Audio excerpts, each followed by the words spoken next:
What's going on, everybody? Welcome back to another episode of the Top Dogs podcast here on the Field of 68 Media Network. And for the first time in 25 years, we can talk about the Yukon Huskies being the Big East outright regular season champions. It's wild to think about the fact that Yukon has gone 25 years without winning a regular season title in men's basketball. And in that time frame, they have won not one, not two, not three, not four, but five national championships. It's wild to think about. It's wild to it's the way that college basketball works sometimes, I guess. And it's great when you're UConn, you can find a way to win national titles despite struggling in the regular season. And it sucks if you're someone like a Purdue who has phenomenal regular seasons and finds a way to struggle in March. So that's a different story for a different day. I despise the way that we view the lack of postseason success that Purdue has, and the way that we don't celebrate regular season championships the way that we should. But that's neither here nor there.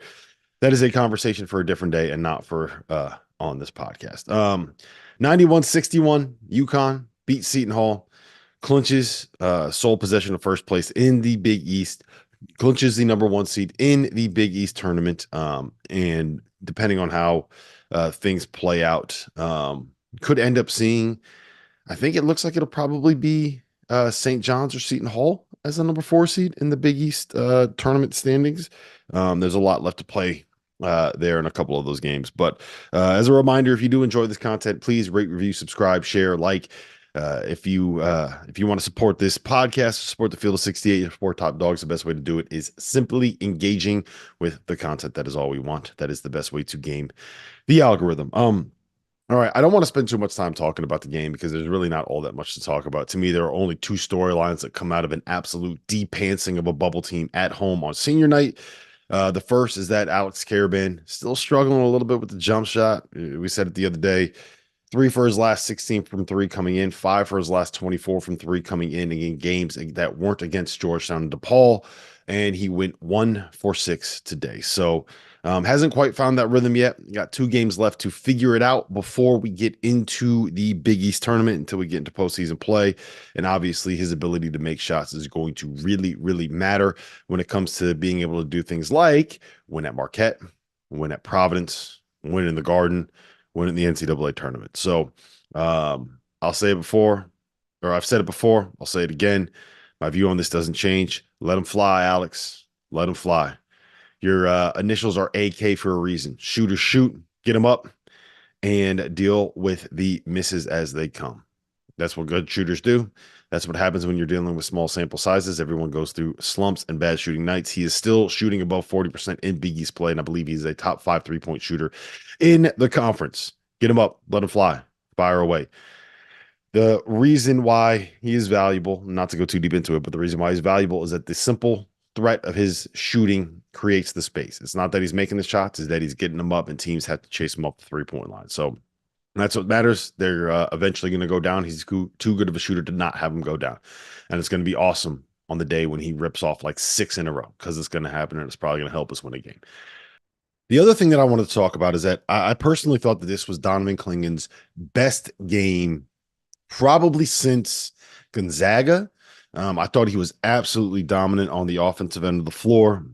I thought that his impact defensively, it wasn't only the 5 blocks, but he just completely changed the game in the paint. He was on the glass. It felt like UConn made a concerted effort to establish him early, which makes a lot of sense when you look at this Seton Hall lineup. They have a lot of big athletic perimeter pieces. They tried to switch everything. And the place where you could take advantage of them is in the post. UConn was able to do that. And it wasn't just like he had a couple of nice post moves. He had one early where he went baseline under the basket and came around and finished on the other side. There were a couple lobs that were thrown to him.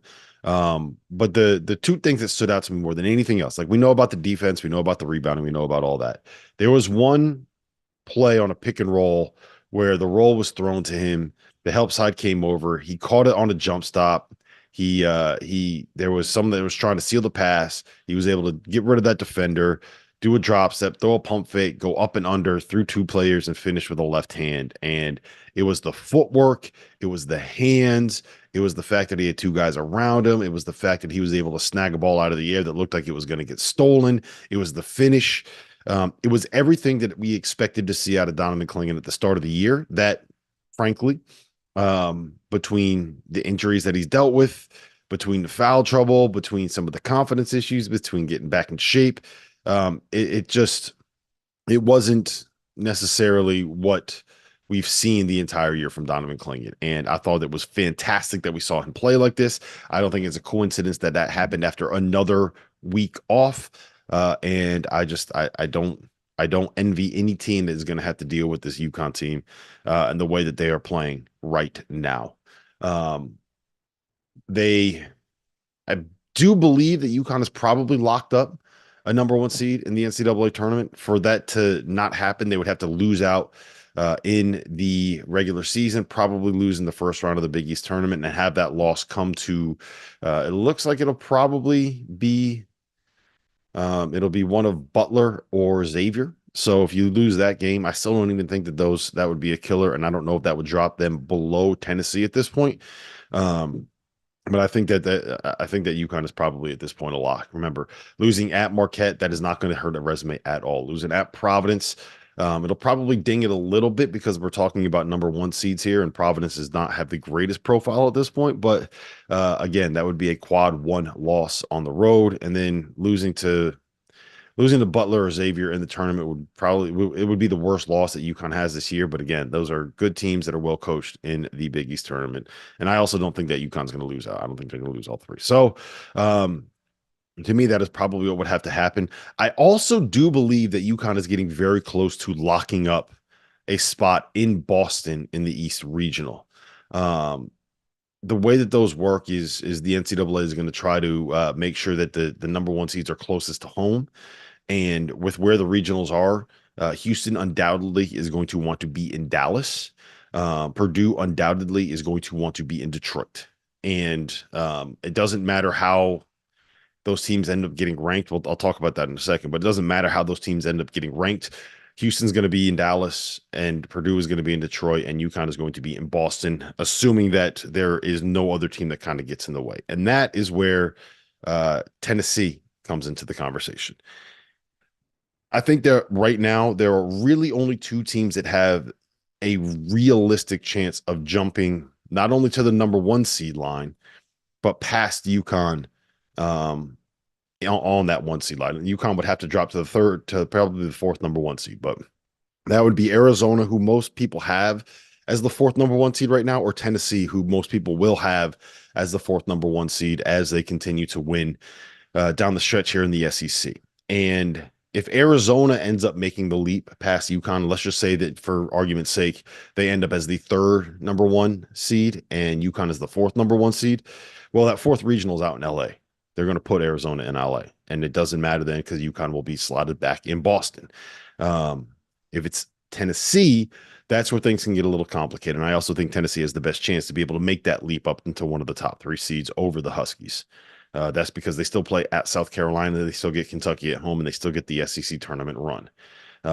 They just won at Alabama. That they're very, very good. To me, they're the fourth best team in the country, and probably the most dangerous team in college basketball because of the way they can defend and Dalton Connect. But if they end up getting into one of the top three seeds, that's where it could be a problem for UConn because Tennessee will not want to be in LA. They're going to want to be in order in Detroit, in Dallas, in Boston because of how close they are. I believe it's a 7-hour drive to Detroit, a 12-hour drive to Dallas, and a 14-hour drive to Boston. That's kind of the way they measure these things, the distance and how long it would take for teams to travel to those certain locations. So if that's the case, and Tennessee is seated above UConn, then they would take Boston as a priority over LA, which would mean that UConn would end up in LA in that situation. Or if it's they could end up in Detroit, they could end up in Dallas, they could end up in one of those other two places. But that's the only way that they would not end up in Boston is if I believe Tennessee gets above them in the number one seed race. I don't think that North Carolina has enough opportunities left to be able to get themselves past UConn when you consider that UConn beat them on a neutral court in New York earlier this year. So it looks like Boston is probably going to be the regional site. I would be really surprised if Brooklyn was not the regional site. So UConn's not going to have to go all that far away from home in all likelihood to be able to get to the Final Four and be able to get to Phoenix. So that's a good thing. It's a good thing for people that want to be able to travel to go see UConn play in the NCAA tournament. I will be in Boston for the East Regional, and it would be nice to be able to see them again. I was able to see them last year in Vegas in the West Regional, so hopefully that'll end up being the way that this thing plays out. What's going on, everybody? Rob Doster here from the Field of 68, and I need to tell you about a partnership that we just signed with Autograph, a fandom company co-founded by the GOAT himself, Tom Brady. Brady in the gun. Touchdown, Patriots! I can't deal with my clogged Twitter feed anymore. Every single tweet gets 3 responses from some Twitter bot promoting gambling picks. I just want to read the articles, man. I just want to read stories. I just want to listen to my favorite podcast. I just want to consume the content that breaks down my favorite college basketball team, and I want to do it all in one place. Now I can. With the new Autograph rewarding fandom app. That place exists. And here's the best part about it. The more content you consume about your favorite team and the more reward points that I rack up, the better my chances are going to be to score one-of-a-kind fan merch, discounted tickets to games, or other awesome items and experiences on the Autograph app. So go download it, use that referral code F68, that's F68, and get access today. And hey, if you do, maybe I'll get my buddy Tom to send you a thank you note. As you guys know by now, we've partnered with BetMGM this season. We'll be using BetMGM lines to make all of our picks, and we'll have special offers for the listeners and the viewers of the Field of 68 each and every week of the college basketball season. We have a special offer that will be available starting on Tuesday, January 9th and running through Monday, February 12th, the morning after Super Bowl 58. If you haven't signed up for BetMGM yet, in honor of the big game, you can use the bonus code FIELD158 and you'll get $158 in free bets on your first wager with BetMGM, regardless of whether or not you win that first bet. Here's how you make it work. Download the BetMGM app. Sign up using the bonus code FIELD158. Deposit at least $5 and place your first wager on any game. You'll receive $158 in bonus bets regardless of the outcome of your bet. Just make sure that you use that bonus code FIELD158 when you sign up. And remember, BetMGM is now available under one wallet in select states. As a New Jersey resident, this is super convenient when I have to go cover games in New York or Philly, which happens quite a bit.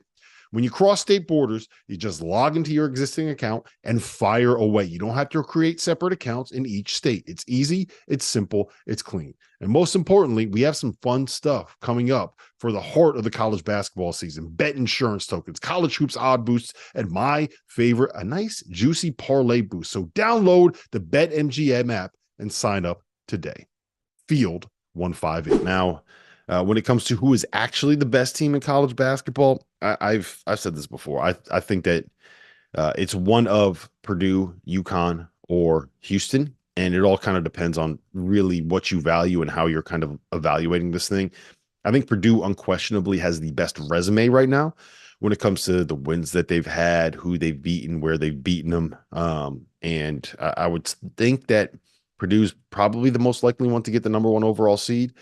That said, Houston is number 1 in all of the metrics. They are in first place in what is probably the toughest conference in college basketball in the Big 12. And they've just consistently rolled teams and beaten really good teams. They're coming off of a win over Oklahoma on the road. They just beat Baylor on the road. So they've had some very, very, very good wins here of late. And they're sitting here at 26-3. They are absolutely loaded. They are awesome. I think UConn is the team where the eye test says that they would be the best, right? Just simply watching them, breaking down the tape, breaking down the film, seeing what they're doing to some of the opponents in their league. Granted, a lot of that is coming at home, and the Big East is very bubbly once you get past the top 3. All that said, 30 piecing a good Seton Hall team that beat UConn by 15 at home earlier this year is I mean, it's a statement. That was a win that Seton Hall had to have. and you knew that they were going to be fired up coming in, and you knew that they knew that that was the one they had to have, and it didn't matter. UConn blitzed them. It was completely non-competitive for the last 20 minutes of that game, and they were able to get Andrew Hurley in very early, so he had the last shot of the year in Gamble Pavilion. So that was fun. That was good. Yeah, I do think that it just depends on how you value it, and I when I did my top 25 today, I had UConn at number one. I don't think that is necessarily just a bias, although it's what every single person in my mentions on Twitter and comments on Instagram are saying. But it is. I think that UConn is very, very, very, very, very dangerous because I believe that they have the highest floor of either of those three teams. I think that Houston can be in trouble on the nights when they aren't going to be able to get the stops that they need at an elite level. I think that Purdue is obviously susceptible to teams that can get out and pressure them a little bit, teams that can space Edey out, and the pressure that comes with going back to the NCAA tournament now. It's just a lot of what's going to hinder Purdue at this point, and some of the biggest problems they're going to have going to all be up in their head. So that's one thing to kind of keep an eye on here. But I think UConn just how tough they've been, their guard play, what Donovan Clingan can represent at the 5 spot, the shooting that was going to be inevitable. They are completely loaded. So I do think as well, it's important for UConn to win out here if they want to be able to kind of maintain the friendly seating, so to speak, and the friendly bracketing and trying to get Boston. Marquette, I don't believe is going to have Tyler Kolek on Tuesday. I don't have any rock solid information, but my understanding of the situation is that the oblique injury that he has is it's not like a day-to-day thing. It's more like a week-to-week thing. And that's as tough as he is, it's probably in Marquette's best interest to kind of keep him out for the rest of the regular season and get him ready for the Big East tournament. There's really what's left for them to play for, right? They're probably going to end up being the 2 seed or the 3 seed in the Big East tournament. There's no real difference being the 2 seed or the 3 seed other than like maybe finding a way to avoid St. John's as like the 6 seed if you're a 3 seed. But I think that St. John's is probably going to end up being the 5, depending on how things kind of play out there. But I don't think that you should try to rush your best player back from an injury that you don't want lingering in the most important month of the year, just to try to figure out who you want when it comes to seeding teams that you all should frankly be able to beat. So at Marquette gets significantly less daunting without Tyler Kolek available for obvious reasons. And then playing at Providence in the last game of the regular season, that's the one that I'm kind of worried about, simply because that will be the make or break game for Providence. By the way, Ed Cooley has the opportunity to do one of the funniest things possible. Providence plays Georgetown in Georgetown on Tuesday. If they lose that game in Georgetown on Tuesday, they are not going to make the NCAA tournament, barring a miraculous run through the Big East tournament in the Garden. So if Ed Cooley and the Georgetown Hoyas can beat Providence on Tuesday night and knock them out of the NCAA tournament at large contention, that would, I think, objectively speaking, be one of the funnier things that we've seen in college basketball this season. So personally, like, I hope it doesn't happen. I know this is crazy and this is blasphemous, and there's going to be people that yell at me for this, but I do want to see Providence in the NCAA tournament because I want to see Devin Carter do his thing in the NCAA tournament. As he's as entertaining as a basketball player as you're going to find at the college level. So I'd like to see him get a chance to be able to do that on the last game of the season. And his last, I believe, what is most likely going to be his last year in college basketball. So hopefully he gets a chance to do that and can kind of make a run here. But 2 other points that I want to make. They're more bigger picture things than elsewise. Here's the first one. Dan Hurley should be the national coach of the year in college basketball this season. I think it's very close between him and Utah State's Danny Sprinkle. And again, this kind of depends on whether or not Danny Sprinkle is able to win the Mountain West regular season title. If he is taking over a new job, where there is not a single point on the roster when you take over the job and going out and winning a league that could send as many as 6, potentially 7, depending on what happens in the Mountain West tournament, 7 teams to the NCAA tournament in a league that only has 11 teams is incredibly, incredibly hard to do and incredibly impressive, and would deserve National Coach of the Year honors, in my opinion.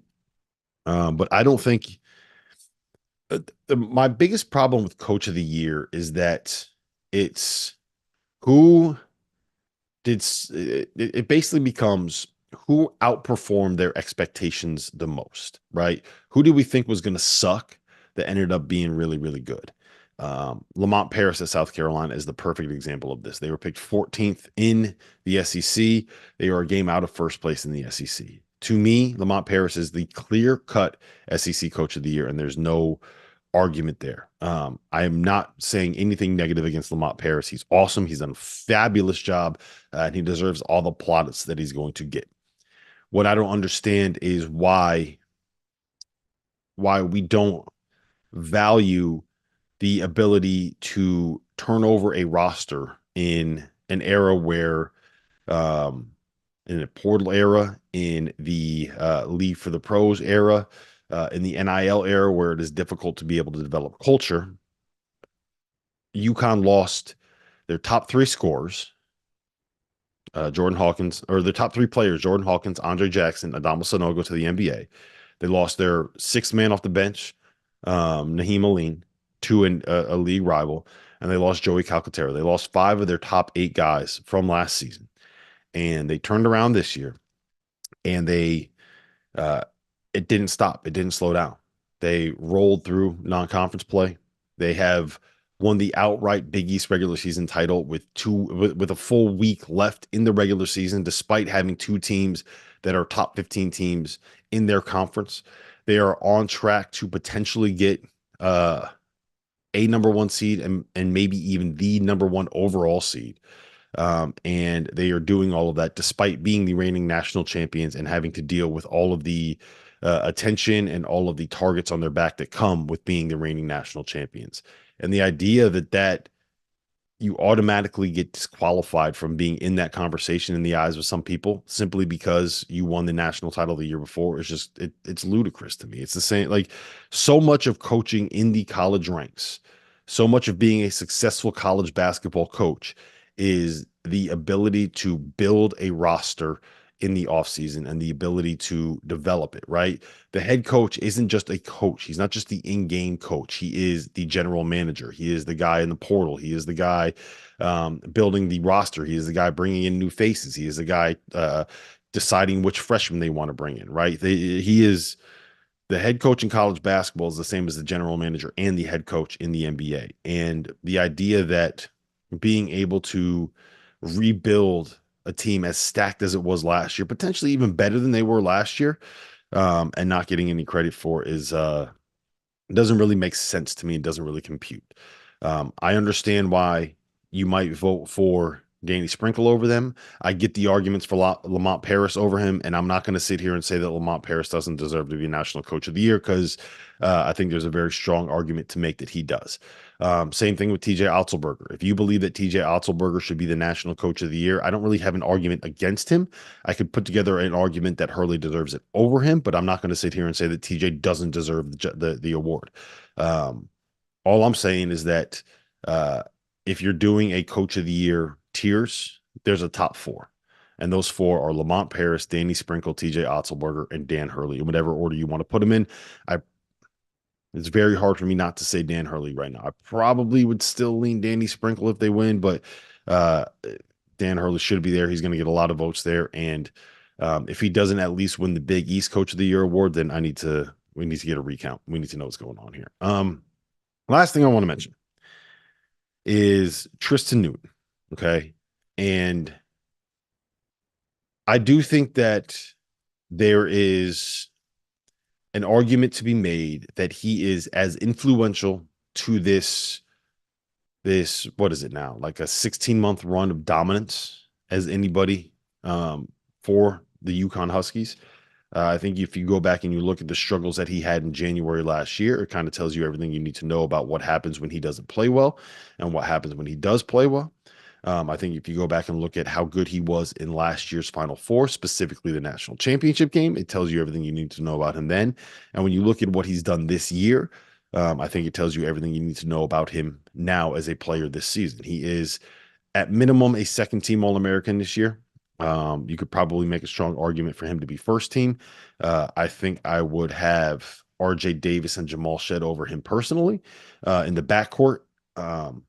And when I make my All-American, maybe I'm just old school. When I make my All-American teams, I need them to look like a team. I need 2 guards, 2 forwards, and a center, and at least a way that you can argue yourself into it. But he is one of the 5 to 8 best players in college basketball this season. And I hope that he gets the credit that he deserves from I think from the UConn fan base, they understand the value that he has provided, right? I don't know from a national perspective if he gets the same amount of attention that he necessarily deserves. I mean, look, this dude has been the best player on a team that has won the first regular season title since that gentleman right there, since Khalid El-Amin was playing. He is he was the guy that was the best player in the Final Four for UConn's first national championship since 2014. I think that he has been as good, if not better, at times than Shabazz and Kemba Walker were in their seasons. The only difference to me is the numbers that he's put up. There are significantly more weapons available at UConn's disposal than they had in 2014 and even in 2011. He doesn't have to do as much as either of those two guys did, which is why he's not averaging 18, 19, 20 points a game the way that they were. But he has been so incredibly important. And the biggest thing to me is that it wasn't guaranteed to be this way, right? It wasn't like he walked in immediately and everybody knew that he was the guy and he hit the ground running and he was fantastic from day one, right? I still remember last summer, or the summer after he got there, it's the summer of 2022. There were doubts coming out of UConn about whether or not he was going to be the right fit there, about how good he actually was. He doesn't have that elite level athleticism where he can kind of get by people and get in the paint. He doesn't have the personality that you would think automatically links him to a coaching staff like UConn's and a head coach like Dan Hurley. Like, think about Cam Spencer, right? Everyone knew Cam Spencer was going to be a fantastic UConn player the second he got on campus because he is an absolute psychopath and loose cannon, the exact same way that Dan Hurley is. I've said it before. I'll say it again. Tristen Newton is more of this like this old soul, low key, quiet, Southern laid back dude from El Paso. And it took a while for him and Hurley to figure each other out and to be able to realize that just because they go about it different ways doesn't mean they feel differently about winning, about success, about how hard they have to work, about caring about the things that they specifically care about. And it's been great to see him live up to that level of success. I think that the fact that Hurley has been able to open his mind to having a point guard that operates like this shows his growth as a coach. I think that Newton's ability to kind of roll with the punches and realize that, like, hey, this isn't necessarily the way I want to be coached, but I need to listen to what he's saying and not how he's saying it, shows you everything you need to know about Tristen Newton, the player. And I think that he very much deserves to be in the conversation with the all-time great UConn Huskies. I don't know if that means he gets his jersey retired. Probably not. I don't know. I don't know what that means, but I will tell you this, that he, at least in my mind, will be as much of a face of UConn's return to national dominance, right? To Big East, to being the best program in the Big East, to being a team that is winning national titles and being in the race to get to a Final Four every single year. To me, as much as anybody else on this team, in this program right now, his presence, his growth, his development, his execution, everything that he does, and everything that he's been as a player, has just as much impact in that growth and in that return to dominance for the UConn program as anybody else, including Dan Hurley. So it's been great to see this level of success. It's been great to see him grow. It's been great to see him accepted. It's been great to see him accept UConn and the fan base and the area and the coaching staff. And hopefully we still have another month before we see the last of Tristan Newton in the UConn jersey. It's been great. It's been a blast. Tristan, if you are listening, I know some of the UConn guys listen to this. If you are listening, thank you for doing that. And